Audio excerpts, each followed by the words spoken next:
जो जो गए वहाँ उन्हें उल्टा बतारा,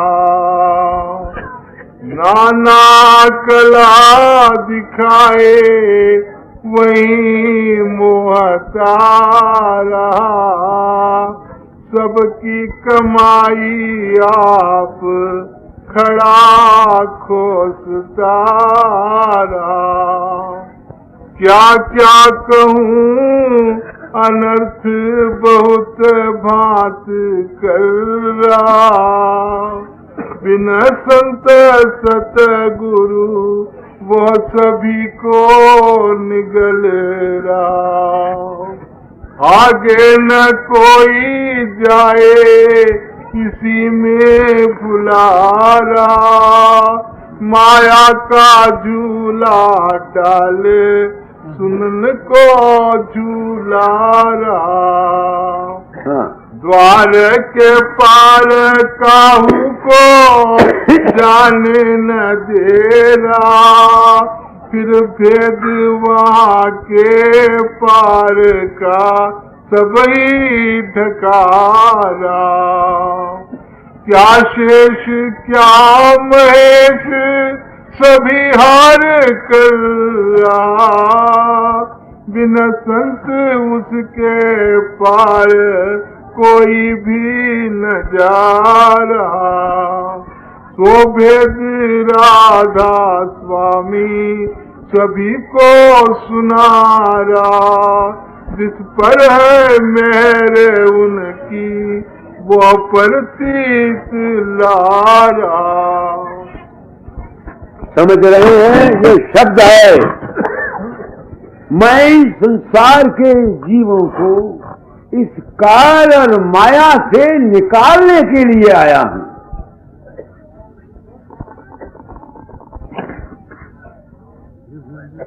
और जो ड्यूटी मेरे पर कुदरत ने लगाई उसको सच्चाई से निभा रहा हूं। अब जितने वो लिखते हैं, गगन के बीच में शाम कंज खिल रहा, वो शाम कंज तुम्हारा मन है। ये मन ही तरह तरह के भक्ति भाव ख्याल विचार मान सब कुछ यही विचार करके अपना इष्ट बना करके, कोई योगी बन के किसी ने कोई इष्ट बना लिया। तुम समझ रहे हो मेरी बात क्यों कि नहीं? किसी ने सनातनी बन के राम को इष्ट बना लिया, किसी ने कृष्ण उपासक बन के कृष्ण को इष्ट बना लिया, किसी ने राधा स्वामी होकर के फकीर चंद के रूप को इसको इष्ट बना लिया, किसी ने व्यासिया होकर के व्यास वाले को इष्ट बना लिया, किसी ने मुस्लिम होकर के हजरत अली को इष्ट बना लिया, किसी ने और होकर के किसी और को इष्ट बना लिया। वास्तव में हकीकत क्या है कि वो जो इष्ट बनाया गया है वो तुम्हारा अपना ही मन है। तुम नहीं समझ में आती है? और वासना ने उसको बांधा है। तो भाव विचार और वासना जो है ये माया है। भाव विचार इच्छा वासना जितनी भी है ये माया है। खाए वो परमार्थ वासना है, खाए वो संसारिक वासना है। बात आपकी समझ में आ गई? ये तजर्बा मुझको अपनी जीवन के तजर्बे से हुआ। दूसरे महात्माओं ने इस बात को पर्दे में रखा। समझते हो मेरी बात को? तुम बरसों के सत्संगी हो, तुम्हारे ख्वाबो ख्याल में भी ये बात नहीं आई जो मैं आज कह रहा हूं। आई नहीं, तुमने रात को नहीं समझा। क्योंकि दासाचार्य के बड़े बड़े पुराने शिष्य जो थे, मैं उनको और जो उन्होंने राधा स्वामी मत में अपने जीवन के उद्धार के लिए इस मत में आए हैं, उनके लिए नहीं। जो रुपया इकट्ठा करने के लिए या अपने उपदेशक बनने के लिए या मान हासिल करने के लिए आए, उनके लिए बात नहीं कहता। कितने ही सैकड़ों हजारों आदमी हैं, लाखों, जो अपने इस जीवन के आवागमन से बचने के लिए इस संत मत में आए हैं। आए हैं कि नहीं आए हैं? तो उनके लिए मेरी हस्ती का ज़हूर इस कुदरत ने बनाया है, ताकि उनको मैं सत पद में ले जाऊं। तो वो कहती हैं कि ये माया का देश है, क्या सहस्त्र कवल और क्या त्रिकुट, ये दोनों माया के देश हैं। अगर कोई शख्स इससे बाहर जाना चाहता है तो उसको किसी गुरु की तलाश की जरूरत है। बिना किसी मुर्शिद संत के बाकी जितने महात्मा हैं, योगी, जपी, तपी, तपीश्वर, मुनि, मुनिंदर, जो इस मन के चक्कर में है, तमाम के तमाम इस काया के और काया अकाल और माया के भागों में। ओह, ये ब्राह्मण का चोला। कभी इस वाणी को मैं पढ़ा करता था, वहां लिखा हुआ होता था, इंद्र मुनिंदर फटक गए। ऋषियों मुनियों को ये भेद नहीं मिला जो राधा स्वामी मत कह गया। आपको मैं सच कह रहा हूं, ये लफ्ज वाणी के मेरे कलेजे में ऐसे चुभा करते थे जैसे छुरियां मारी जाती। अपने बुजुर्गों की निंदा कौन सुन सकता है? कोई सुन सकता है? कहिए। मैंने ये निंदा बर्दाश्त की, दाता जाल के प्रेम में जीवन गुजारा और प्रण किया था कि जो कुछ मेरी समझ में आएगा मैं बता जाऊंगा। आज मैं संसार को कह जा रहा हूं कि वाणी में जो कुछ लिखा है ये सब, और उसका सबूत दिए जा रहा हूं। क्यों कि जो आदमी मेरा ध्यान करते हैं, जिनके अंदर मेरा रूप प्रकाश में प्रकट होता है, जिनको मेरा स्वरूप औलाद देता है, जिनको मेरा स्वरूप अभ्यास में तरक्की कराता है, मैं ला इल्म। क्योंकि मैं ला इल्म हूं, मुझे कोई पता नहीं होता, इसलिए मुझे निश्चय हो गया कि ये जितने भी मन के कर्तव्य के करने वाला है, ऐ इंसान तेरा अपना ही आत्मा। समझ में बात आ गई या नहीं आई है? फिर तुम कहोगे तुमने तो गुरु मत की निष्ठा पर मिटा दी, हम पूजें किसको?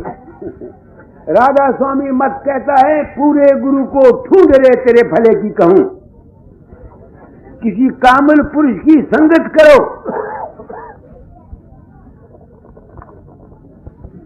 जब तक तुम पूरे गुरु की संगत नहीं करोगे, तुम इस मंजिल से निकल नहीं सकते। इस वास्ते राधा स्वामी जाल ने कहा है कि अगर एक गुरु गुजर गया तुम्हारा और तुम मंजिल मकसूद पर नहीं पहुंचे, तो दूसरे गुरु के जाति शरण में जाओ। इसके मैंने ये नहीं कि मतलब यह है कि उसका सत्संग करो, उससे बात और रात को समझो। बात समझ में आ रही है अगर नहीं समझ में आती है? क्योंकि कभी को मैंने देखा राधा सिंह मत में, इस वास्ते मैं बहसी जाल संसार में प्रकट हूं और तुम लोगों को सच्चाई से बात कहता हूं। तो जिन शख्सों को, मगर इस माया से कौन निकल सकता है? माफ करना, वो नहीं निकल सकते जिनको संसार की वासनाएं हैं, जिनको पुत्र, कलित्र, धन दौलत की जरूरत है, वो नहीं निकल सकते। उनका इससे निकलना उनके लिए नुकसानदेह है।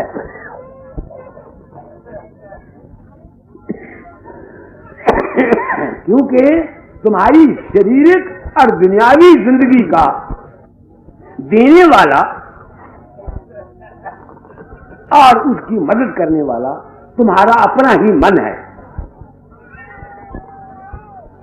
तो जब तुम मन से निकल जाओगे तो तुम्हारी संसारी मदद या तुम्हारी संसारिक या व्यवहार की जो अवस्था है ये बिगड़ जाएगी।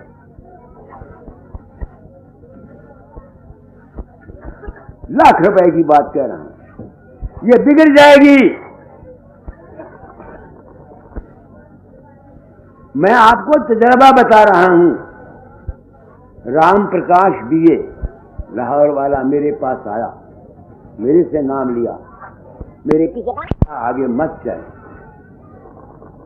नहीं मैंने मुझे ले चल। मैंने तुमको कहा, मैं कहती ना चल। जी मैंने बोला चलो। मैं क्या, अगर तुम्हारा व्यवहार बिगड़ गया तो मैं जिम्मेवार नहीं हूं। अगर तुम्हारी दुनियावी जिंदगी खराब हो जाए तो मैं जिम्मेवारी नहीं लेता। उन्हें कहा जी हो जाने, बिगड़ गया, मैंने उसे दस। मैंने फिर भी इस पर दया की। मैं अभ्यास में चला गया, अपने आप को उस ऊपर की स्टेजेस में ठहर के उसकी सिर पर जाओ।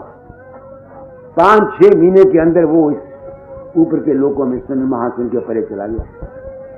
अब कारोबार बिगड़ गया, क्योंकि उसकी सुरती तो रहती थी ऊपर। पिंड के चक्कर से, मन के चक्कर से ऊपर चला गया। तुम्हारे दुनिया का कारोबार करने वाला तुम्हारा मन है। बात समझ में, समझो मेरी बात को मैं कह रहा हूं। अब कारोबार बिगड़ा। मैं आया दिल्ली, 1.5-2 साल हो गए। जहां मैं मकान में सोया हुआ था, उसकी औरत सारी रात सर्दी में बाहर ही पड़ी रही, दरवाजे के बाहर पड़ी रही। मैं जो सुबह उठा तो मैंने कहा बेटी तू क्यों आके? मैं तो बाबा रोने तेरे बूढ़ा के पहिया आके जो तेरी मर्जी है कर। मैंने बुलाया राम प्रकाश। मैं राम प्रकाश, अब तुम्हारा क्या हाल है? सुखी हो? कहने लगी घरेलू झगड़े, संसार का व्यवहार है, नहीं हो। मैंने कहा अब ऊपर का साधन बंद कर दो। अब ऊपर का साधन बंद कर दो। तुम नहीं समझ में आई मेरी बात को? बंद कर दो, नीचे रहो। अब उसकी हाल ठीक है, दुनियावी जिंदगी है उसकी, बात उसकी समझ में आ गई।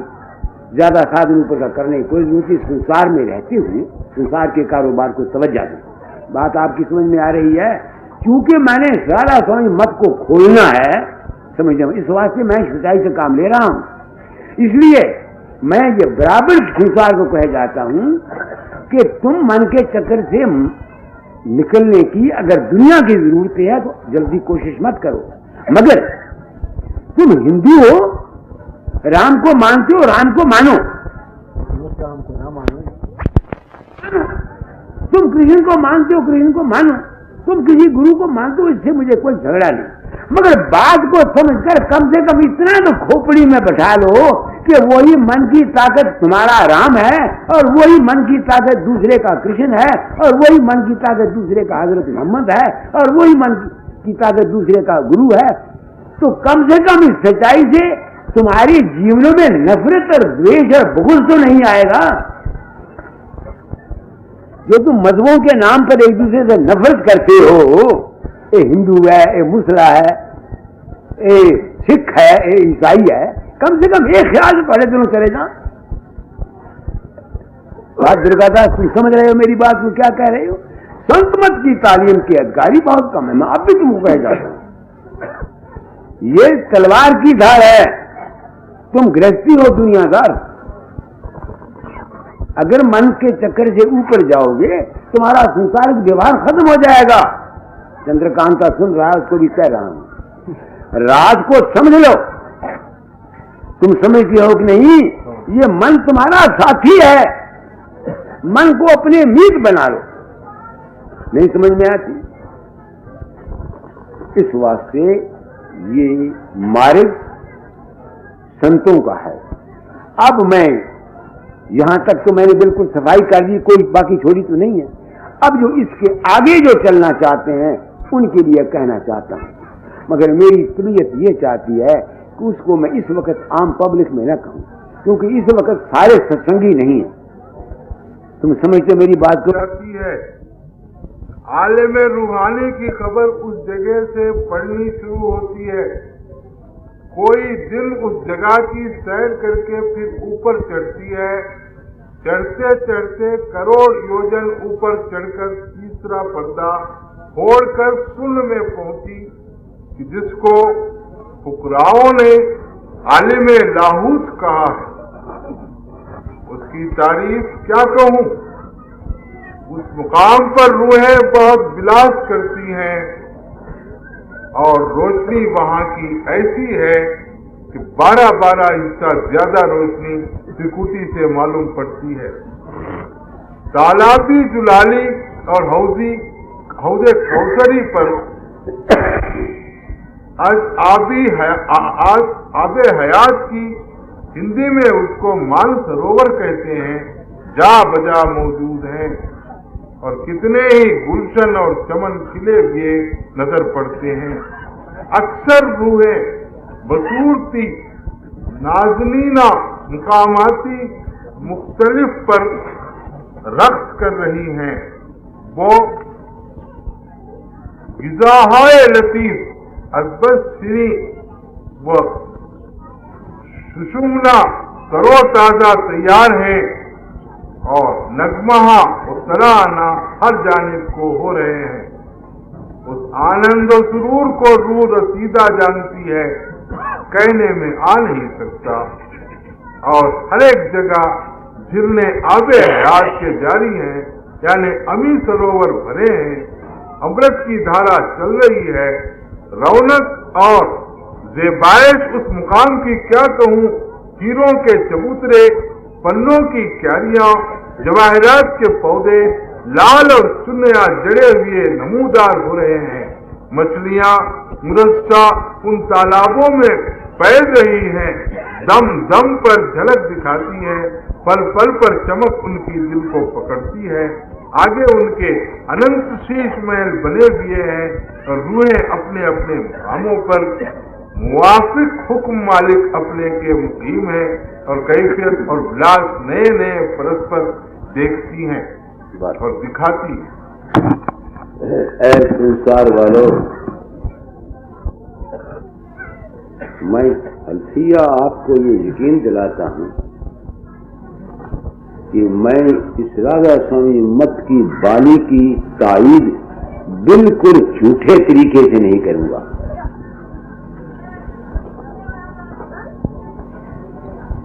हेरा फेरी करके झूठ तरीके से आप लोगों को इस पंथ में शामिल करना नहीं चाहता। जो कुछ मैंने समझा है मैं वो कहूंगा। जिस वक्त मुझको नाम मिला, क्योंकि ये बानी हमने पढ़ी हुई थी, मैंने 2-4 दफा ऐसे वाकयात देखे अभ्यास में, सिर्फ 2-4 दफा, सिर्फ 2-4 दफा। क्या मैं देखता हूं कि एक उस वक्त मेरी पहली वाइफ जिंदा थी, वो बीमार रहता था। मैं क्या महसूस करता था, क्या मैंने महसूस किया अभ्यास में बैठा कि मैं इस जिस्म से निकल गया। किस रास्ते से निकला ये मुझे मालूम नहीं, चला गया। अंधेरे मकान से होता हुआ एक ऐसा कुर्रा मैंने देखा जिसमें चांद की रोशनी, आप समझ गए, चांद की मुकम्मल रोशनी वहां मौजूद थी। और वहां जो सड़कें थी, एक सड़क मैंने देखी, वो भी रोशनी की बनी हुई थी। ये मेरा जिंदगी का तजर्बा है। मैं हल्फिया कह रहा हूं कि मैं बिल्कुल झूठ नहीं बोल रहा, जो मैंने देखा वो कह रहा हूं। उसमें एक बग्गी आई, उस सड़क पर चांदनी बग्गी आई। उस बग्गी में घोड़े जो थे वो भी रोशनी के थे, समझते?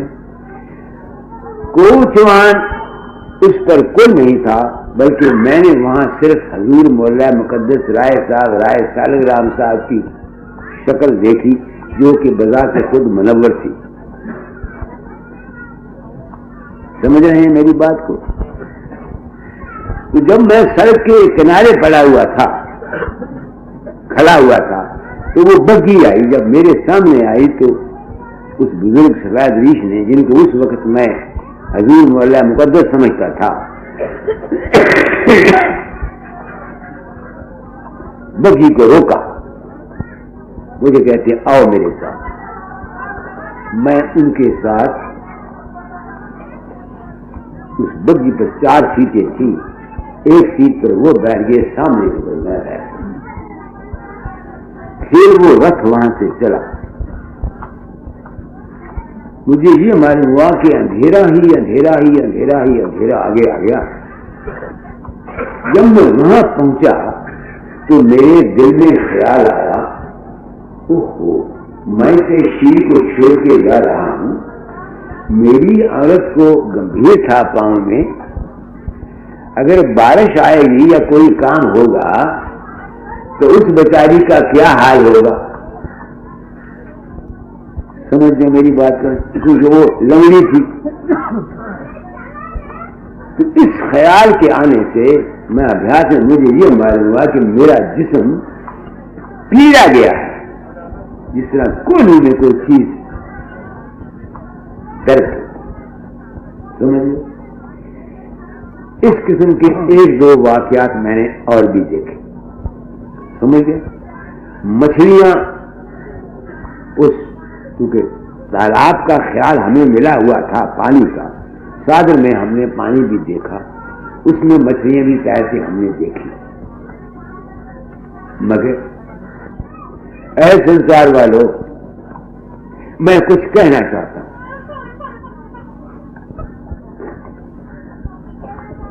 मैं कुछ कहना चाहता हूं ताकि तुम लोग दीवाने न बन जाओ। ये तजर्बा मेरा जिंदगी में जो हुआ वो मुख्तलिफ लिखा। आप पूछो कैसे। कई आदमी, कृषक डायरेक्टर एग्रीकल्चर का, जिसको मैंने नामदान के लिए कहा हुआ कि तुम नामदान दिया करो, सत्संग करा। आप पूछ सकते हैं कि मैंने उसे क्यों कहा। उसने मुझको खत लिखा कि मैं इस परमार्थ का शहदाई हूं। पहले एक गुरु मुझे मिला सनातन धर्म का, उसे 11,000 रुपया उसके दूध के खा लिया। 11,000 रुपया उसने उससे दूध के खा लिया। जब उसको तस्कीन न मिली तो फिर गया, वो कहता है तुम मियां बीवी दोनों सन्यासी बन जाओ, अपना घर छोड़ के यहां मेरे पास कुटिया डालो।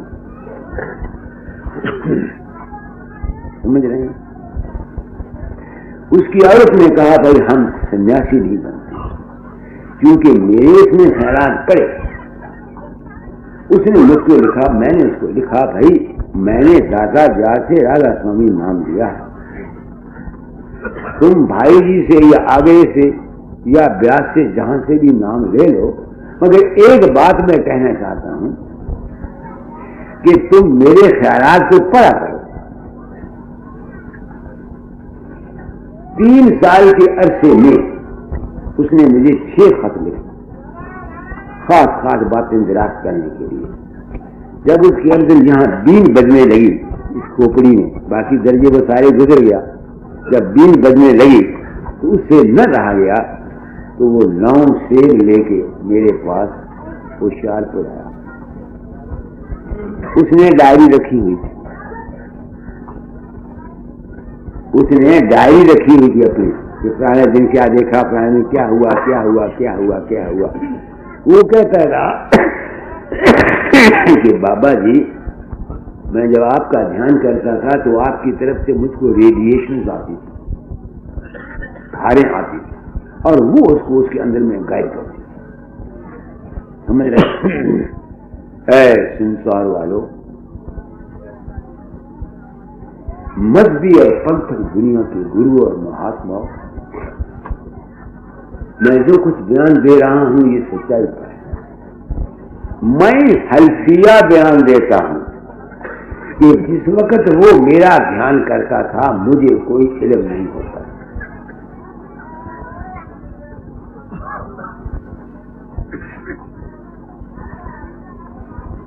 जिस वक्त वो मेरा ध्यान करता था मुझे कोई इल्म नहीं होता था।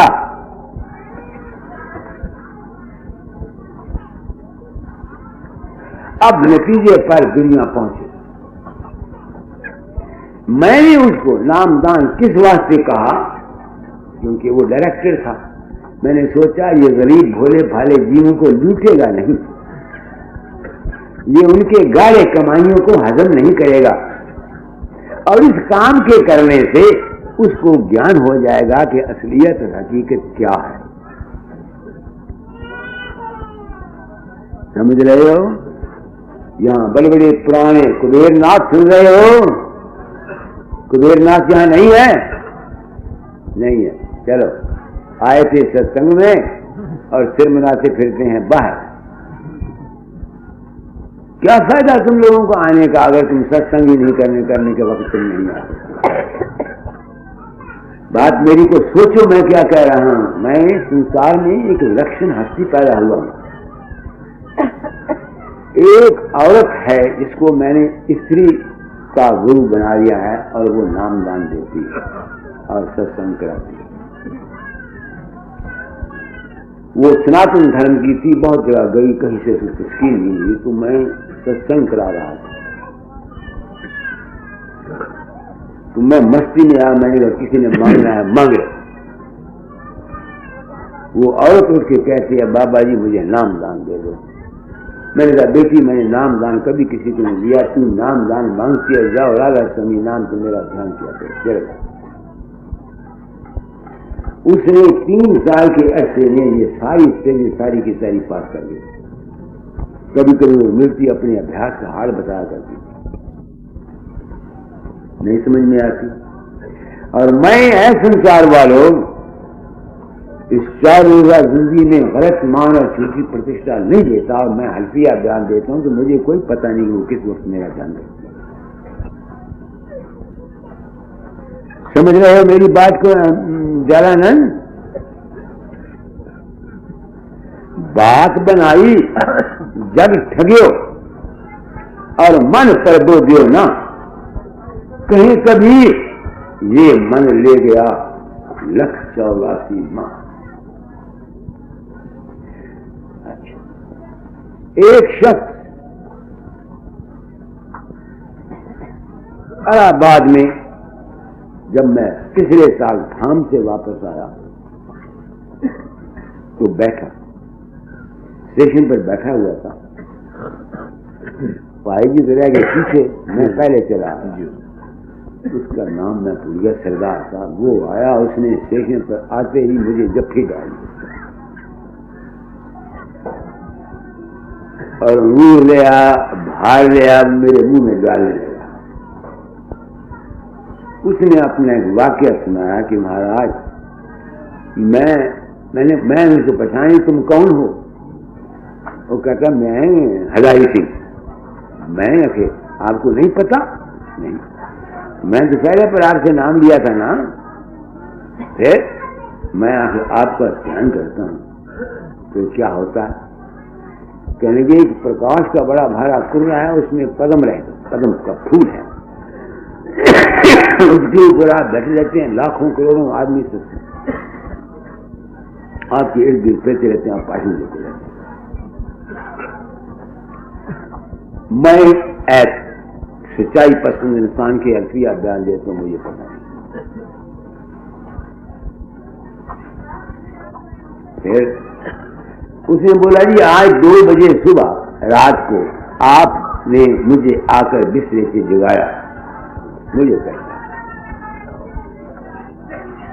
समझते हो? मुझको जगाया और कहा कि मैं शाम को इलाहाबाद में हूंगा, तुम मुझको आके मिल सकते हो, इसलिए मैं यहां आया। ऐसी बहुत सी मिसालें ये क्या साबित करती है? ये सब कुछ क्या साबित करती हैं?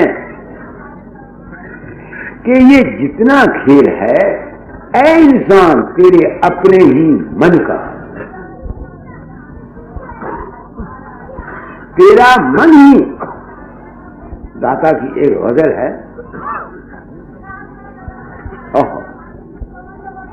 वो लिखते हैं मैं आप क्षमा मैं परवाना, कोई कुछ समझे कोई कुछ समझे। समझ रहे हैं मेरी बात? नहीं समझ में आती? तो ये शून्य जो है ये क्या है? तुम्हारे त्रिकुटी में जब तुम गए थे तो तुम किसी गरज को लेके के गए थे? चाहता और ध्यानी तुमने बनाया था। जिस किस्म की तुम्हारे अंदर में आस थी उसी किस्म की आस तुम्हारे ही गुरु स्वरूप ने, जिसको तुमने माबूद बना, उसने तुम्हारी पूरी की। जब उसमें ज्यादा तुम और इश्क से गर्क हो जाओगे तो जिस किस्म की ख्वाहिशात आशाएं तुम्हारे अंतर में हैं वही डेवलप होकर के प्रकाश और रोशनी की सूरत में तुम्हारे सामने आएंगी। समझ गया मेरे बात को? नहीं समझ में आया? तुम्हारे तजर्बात और होंगे, मेरे और होंगे, तुम्हारे और होंगे। पदम सिंह देखो, तुमने बरसों रहा सी मत की शर्त दी, मैं तुमको सत पद फंसा जाना चाहता हूं।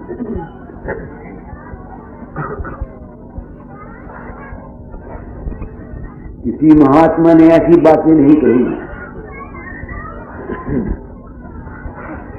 जो कुछ तुमको तुम्हारे अंदर में विष नजर आते हैं वो सिवाय उन वासनाओं के जिसका संस्कार तुमको पड़ा हुआ है और कुछ नहीं। तुम कहते हो तुम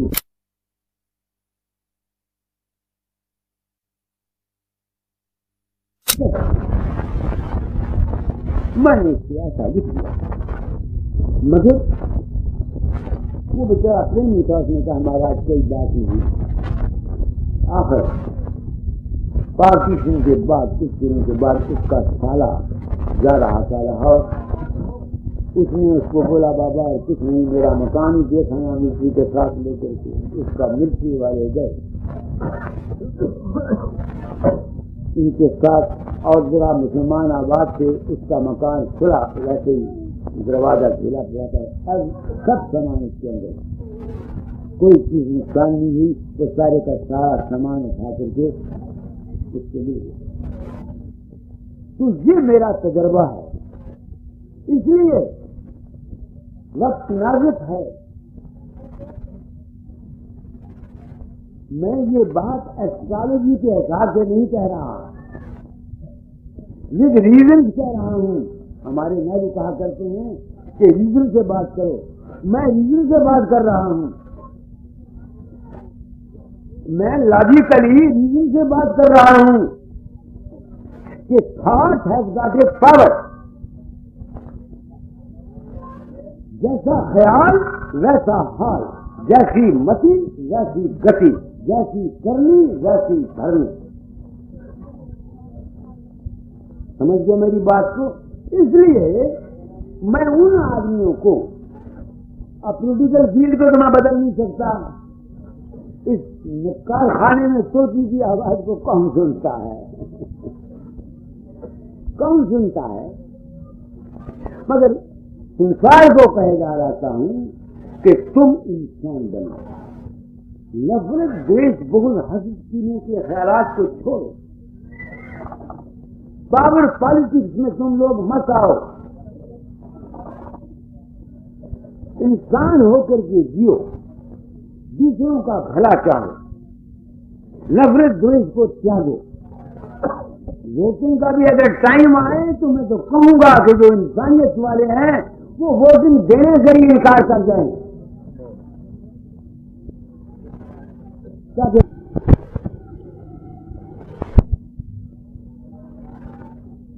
समझ रहे हैं मेरी बात को मैं क्या कह रहा हूं?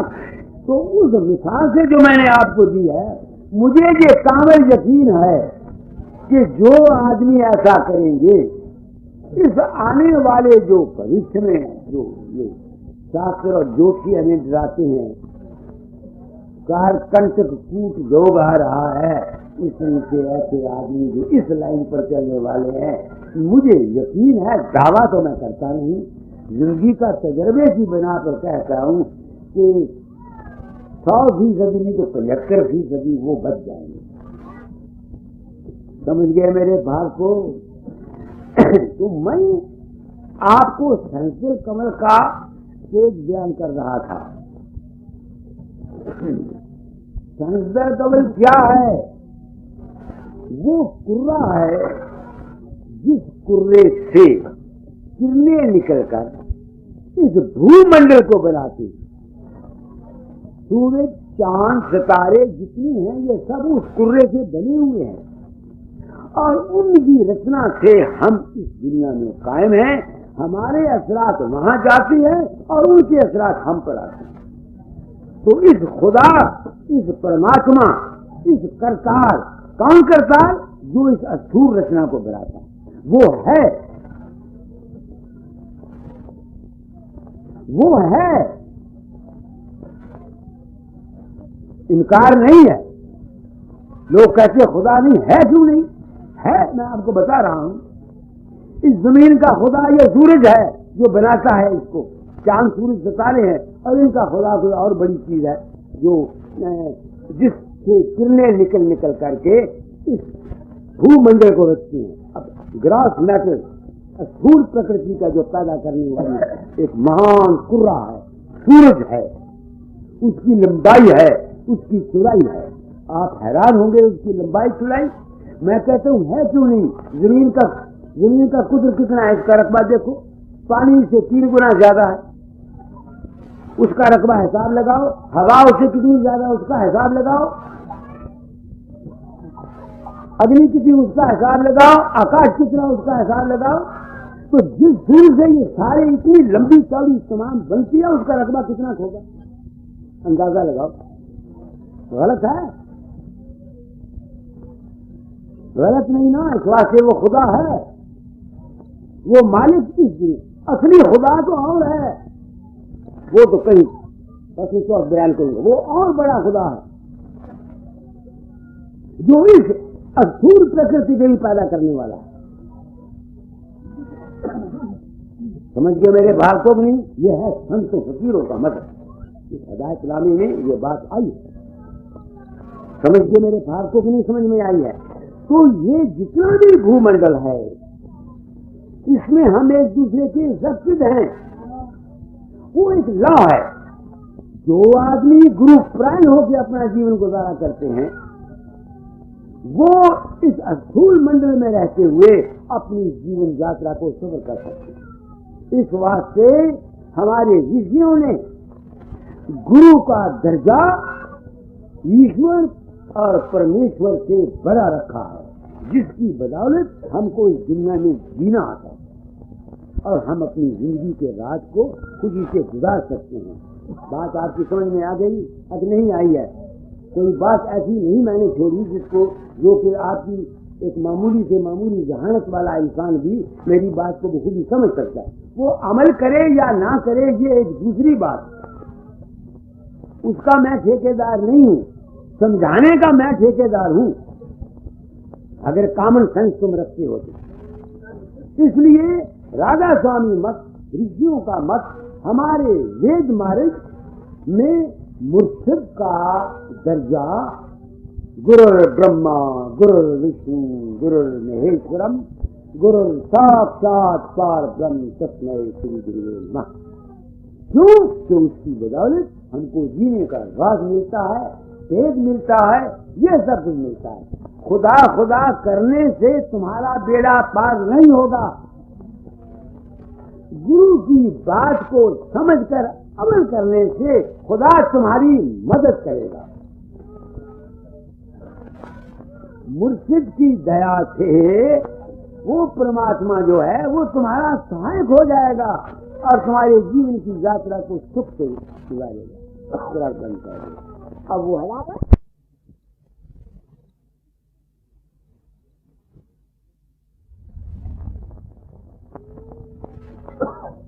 जागृत, आलमे बेदारी, आलमे ख्वाब और आलमे गहरी नींद। इस हमारे जिस्मानी वजूद में जर्रे जर्रे में जहां भी जिस्मानी वजूद का तलक है, हर एक चीज जागती है ख्वाब देखती है और सोती।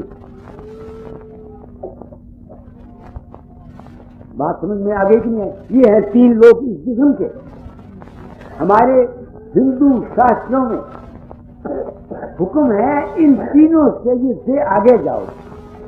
बच्चों को ये तालीम क्या, ओम भूर्भुवः स्वाहा तत्सवितुर्वरेण्यं भर्गो देवस्य धीमहि धियो यो न प्रचोदयात्। जागृत सपन और सुषुप्ति से परे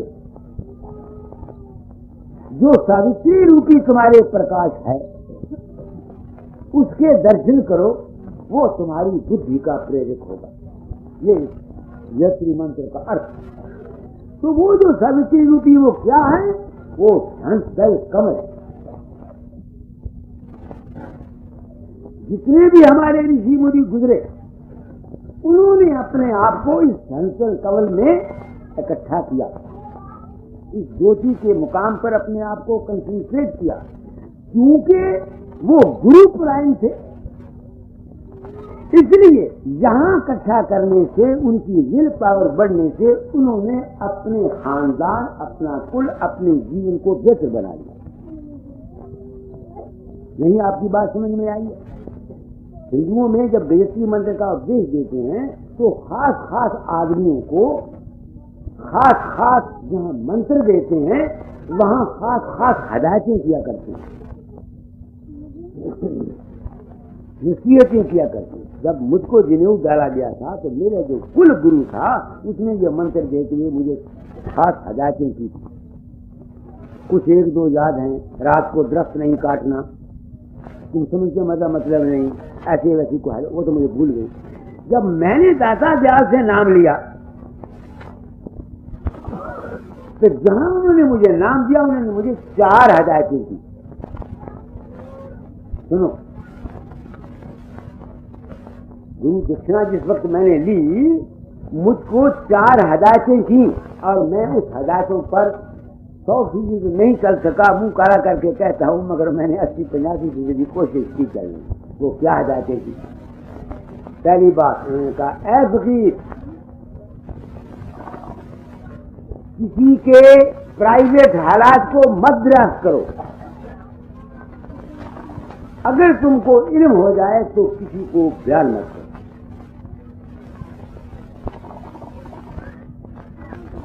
एक। दूसरी हिदायत, ऐ फकीर, अपनी रोजी अपने हाथ से कमा के खाना। मैंने उसको अमल किया। हालांकि इस वक्त मेरी मदद करने वाले आप लोग बहुत हैं और करते भी हैं, मगर जहां तक मेरी जात का तल्लुक, मैं इस वक्त तक भी 4 दुकानों पर उनका हिसाब रख के 40-45 रुपए मावार अपने पेट के लिए अब भी कमा लेता हूं। क्यों कमाता हूं? क्योंकि गुरु की आज्ञा। तीसरी उन्होंने मुझे ये बात बताई थी, फकीर, अपने माँ बाप को, अपनी औरत को, अपने अफसरों को, अपने दोस्तों को ये साबित कर दो कि तुम्हारा वक्त उनका है, तुम्हारा जिस्म उनका है, तुम्हारा रुपया वो ले सकते हैं, मगर तुमने अपने आप को किसी को नहीं देना।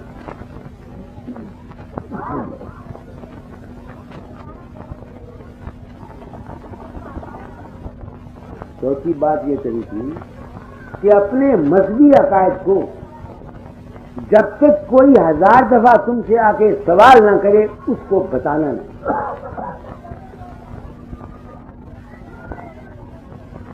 इन 4 असूलों पर चलने से मेरी जिंदगी बड़ी शानदार गुजरी। मेरे भाव को आप समझ रहे हैं? नहीं समझ रहे? अपने मजहबी ख्यालात को दूसरों पर जबरदस्ती ठूंसना और वाद विवाद करना, शास्त्रार्थ करना, नुक्ताचीनी करनी, ये सिवाय ऐब के कुछ नहीं। गरजमंद आए फकीर हमेशा अपने पास एक ऐब लगा लेता है, गरजमंद उसके पास आते हैं। मैं कभी किसी के पास नहीं जाता, ना किसी को कहता हूं कि ये आप देख अब तो जो मेरे गल में ढोल पड़ गया ना जबरदस्ती, तो मैं मजबूर हूँ, वरना मैं बसरे बगदाद रहा। ये जानती है मैंने किसी के साथ कोई बात नहीं, अपने अकेला पड़ा रहता, कोई आता चार देकर जाओ, अभी मेरे मकान पर कोई नहीं आ सकता, बिल्कुल न किसी को मैं डर देता हूँ। सत्संग का एक दिन होता मुकर किया, वहां जाकर मेरे मुंह से आना चाहते, मैं जबरदस्ती किसी पर ये बात नहीं सुनना चाहता। तो इस तरीके से ये जो सेंसर कवल का सारा ऊपर का लोक है, वो लोक है मेरे पास, वो लोक है। तो अगर कोई गुरुद्वारा होकर के सत्संग कर ले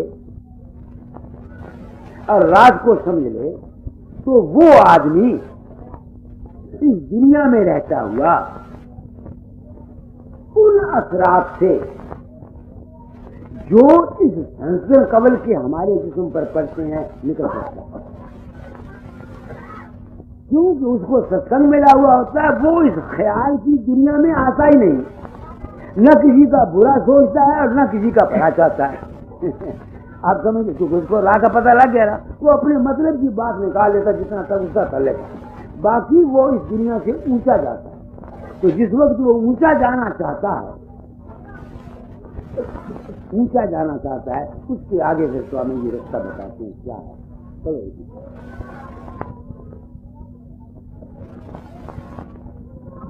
लोक के मालिक का दर्शन पाओगे, बहुत से मजहब काम खाकर इसी को मालिक के कुल गर्दान कर धोखा खा गए और नूर और तजल्ली की जगह की देखकर तृप्त हो गए।